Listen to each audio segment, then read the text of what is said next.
জাতিসংঘের মঞ্চে ইউরোপের ফিলিস্তিন স্বীকৃতি একদিকে নজিরবিহীন, অন্যদিকে কূটনৈতিক ঝুঁকিপূর্ণ।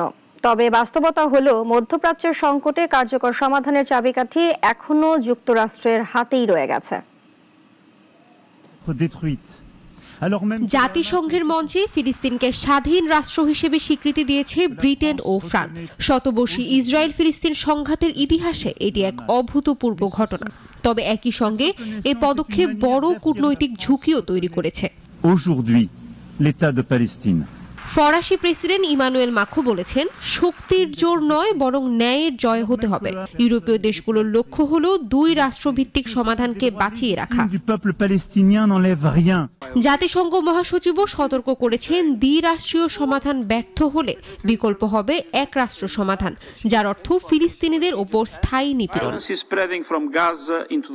ইসরায়েল পাল্টা হুঁশিয়ারি দিয়ে বলছে, ফিলিস্তিনকে স্বীকৃতি আসলে হামাসকে পুরস্কৃত করার মতোই। প্রধানমন্ত্রী নেতানিয়াহুর জোট সরকার এমনকি পশ্চিম তীরের কিছু অংশ সংযুক্ত করার হুমকিও দিচ্ছে।